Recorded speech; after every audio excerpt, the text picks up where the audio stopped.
Bismillahirrohmanirrohim. Assalamualaikum warahmatullahi wabarakatuh.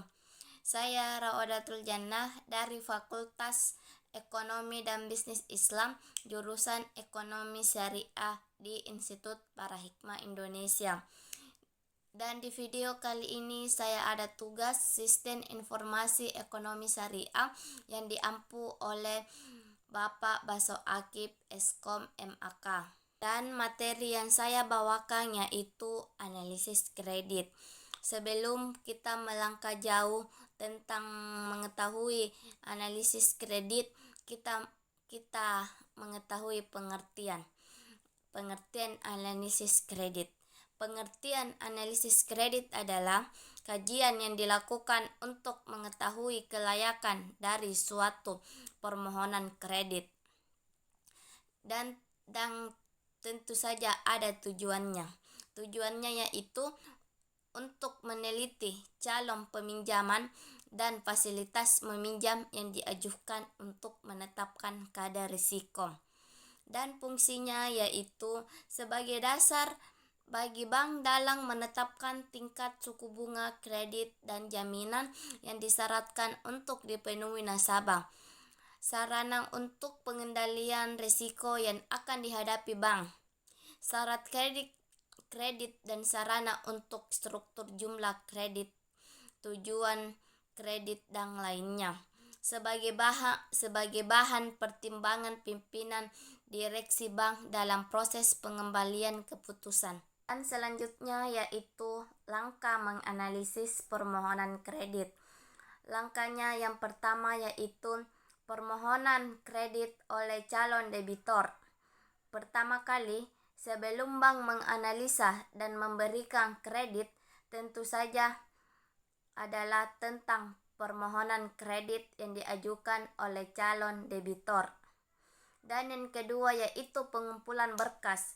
Semua berkas dan biodata calon debitor dikumpulkan dan diteliti apakah ada yang masih kurang atau tidak.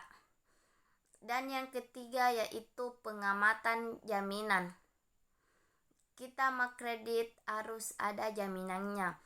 Jaminan juga menjadi bagian penting dari analisis kelayakan kredit. Jaminan harus disesuaikan dengan besarnya pinjaman yang diajukan oleh calon nasabah. Dan yang keempat yaitu analisa kelayakan kredit. Untuk menganalisa kelayakan kredit yang diajukan calon debitor, tahap ini merupakan tahap pengamatan dan penelitian yang ditetapkan yang didasarkan oleh pada prinsip 5C. Tugas dari seseorang analisis kredit ada 5. Yang pertama, menganalisis data. Menganalisis data pinjaman dan penyertaan keuangan per orang atau perusahaan untuk menentukan tingkat risiko mereka yang berkaitan. Yang kedua, membuat perbandingan keuangan menggunakan program komputer untuk mengevaluasi keadaan keuangan klien. Yang ketiga, berkonsultasi dengan klien untuk memberikan solusi keluhan mereka dan memeriksa transaksi keuangan dan kredit mereka. Dan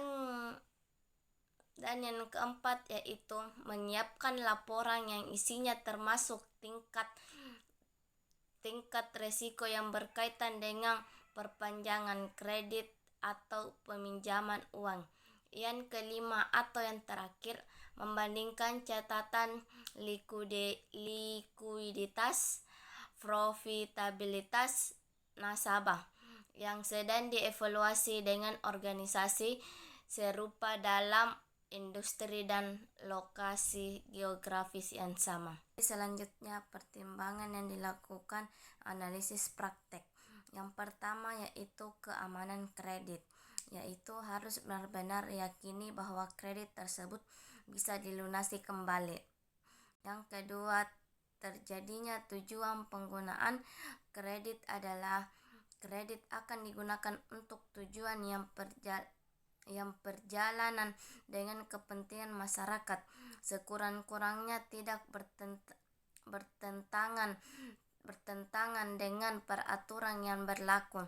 Yang ketiga, menguntungkan baik itu bagi bank berupa penghasilan bunga maupun nasabah, yaitu beberapa keuntungan makin berkembang usianya. Dan yang terakhir yaitu kesimpulan.